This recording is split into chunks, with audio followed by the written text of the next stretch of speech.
Bonjour, salut les jeunes, salut les familles.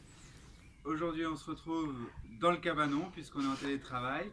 Et comme Étienne a eu la bonne idée de se mettre dans son cabanon, je trouvais que c'était super, alors du coup on a fait pareil. J'ai fait pareil. Aujourd'hui, ce que je vais vous proposer, ça va être de réaliser un piège pour les frelons asiatiques. Donc il y a plusieurs manières de le faire. Évidemment, il n'y en a pas une qui est mieux que l'autre, mais moi je vais vous en proposer une. Après vous pourrez adapter si vous avez envie de le faire vous aussi chez vous.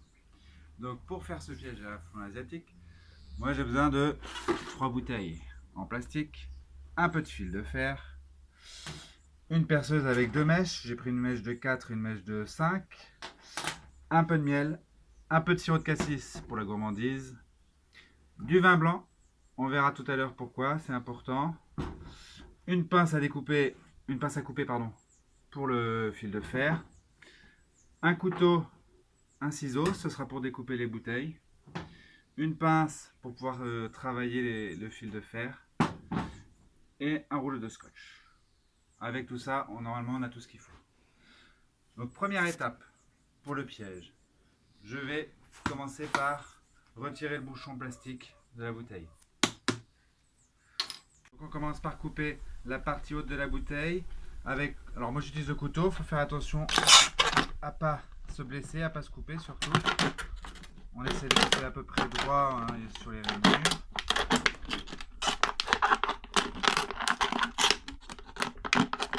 Désolé pour le bruit qui ne doit pas être très agréable sur la vidéo.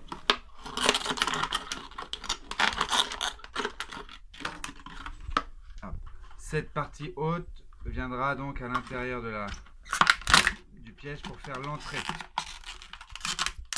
petit peu trop enfoncé, mais ce sera ça l'idée. Ensuite, ce que l'on va faire, c'est qu'on va mettre une mèche de 4 sur la perceuse pour percer le fond de la bouteille. Donc, on va faire plusieurs trous.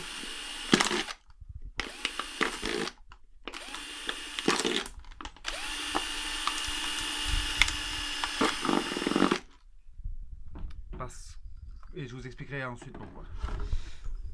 Sur la deuxième bouteille, on va cette fois couper le fond de la bouteille. On va être un peu large, on va couper c'est à peu près cette longueur là, il y a 10 petits centimètres environ. Donc pareil que tout à l'heure avec le couteau ou autre, mais en tout cas on fait attention à ne pas se blesser. C'est d'ailleurs plus facile de couper la bouteille quand on a laissé le bouchon au préalable.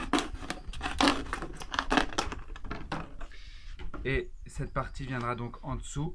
C'est pour ça que j'ai fait des trous, puisque c'est là-dedans que nous mettrons le mélange sirop, miel et puis vin blanc qui attirera les insectes qu'on veut capturer. Donc une fois qu'on a fait ça, on va pouvoir avec la troisième bouteille préparer la partie qui viendra au-dessus pour protéger le piège de l'eau. Donc on va venir découper un rond dans la bouteille ici pour pouvoir mettre notre piège ici, puis on coupera le fond et le début de la bouteille. Donc là c'est une opération un peu plus longue qui va être un peu plus délicate puisqu'il faut découper en rond à peu près de la taille de notre bouteille d'origine, de notre bouteille piège.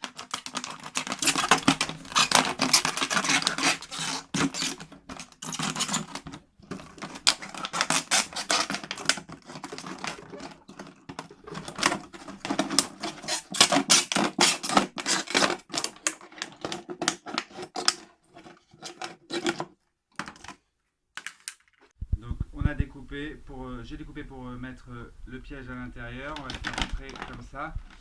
Alors l'idée c'est de faire rentrer comme ça, ça évitera que l'eau puisse entrer dedans. On coupera le fond et le haut de la bouteille pour que les insectes puissent quand même rentrer dans le piège. Voilà, donc je vais découper le fond et le haut de la bouteille. Donc je découpe le fond.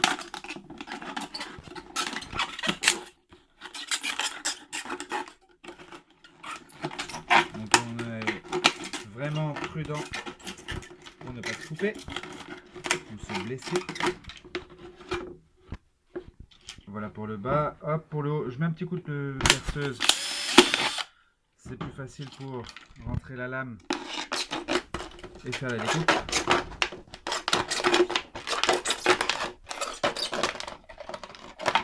Voilà. Et donc on va pouvoir mettre notre piège comme ça. Donc maintenant il va falloir qu'on fasse tenir ces deux parties ensemble.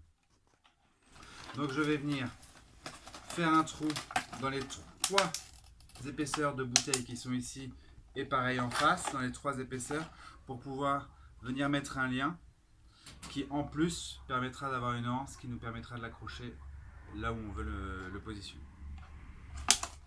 Donc je fais les trois trous. Avec les deux trous, pardon, avec les trois épaisseurs. Voilà pour ce côté-là.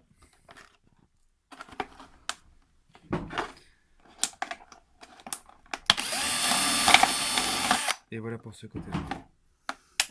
Ensuite, je prends un peu de fil de fer. Une bonne longueur pour être à l'aise pour travailler. Là, il y a, je sais pas, peut-être 50, 60. On découpe. Et l'idée va être de faire passer le fil de fer à travers les trous qu'on vient de faire, à travers la bouteille.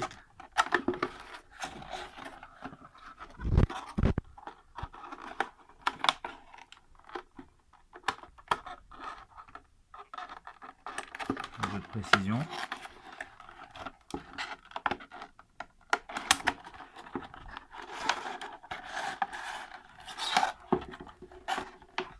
Et ainsi, nous avons notre accroche pour le fil de fer.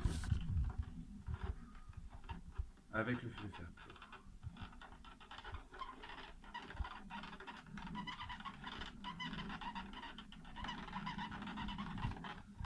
Là déjà le piège est bientôt terminé. Voilà. Ce que je vais faire maintenant, ça va être de, avec ma mèche de 5, faire des trous dans notre piège parce qu'on voudrait qu'il soit un peu sélectif ce piège. Donc du coup, ce qu'on veut piéger, ce sont les frelons asiatiques principalement. Donc on ne veut pas piéger les abeilles, on ne veut pas piéger les mouches par exemple. Donc ça, on veut les libérer. Donc on va faire des trous avec une mèche de 5 ou une mèche de 6. Il n'y a pas de règle.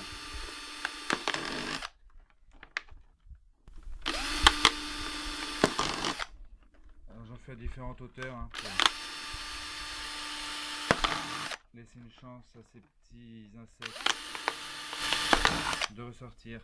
Mais les trous ne sont pas assez gros pour que le frelon, lui, puisse sortir. Donc il ne nous reste plus qu'à préparer l'appât.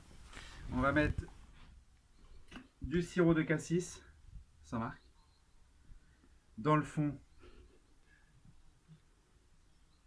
de notre récipient. On peut être généreux. On va mettre un petit peu de miel parce que ça, c'est ce qui les attire le mieux. Alors on peut prendre du miel de piètre qualité.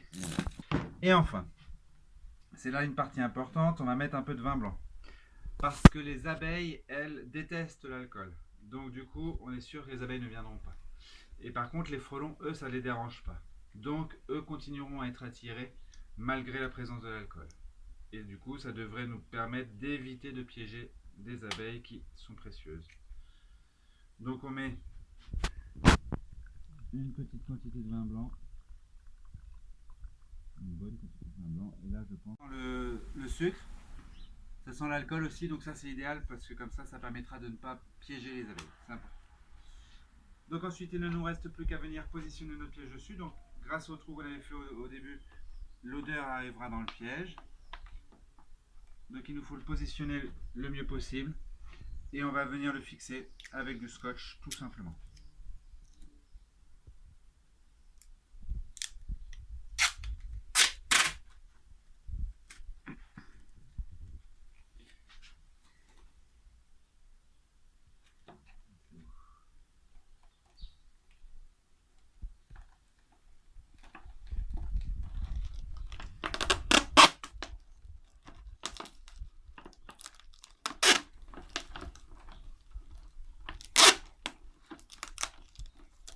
Généreux sur le scotch parce que le piège va rester en place pendant plusieurs semaines dans un arbre ou quelque chose comme ça. Donc du coup, il va être soumis aux intempéries, au vent, au soleil, à la pluie. Donc on peut être un peu généreux sur le scotch.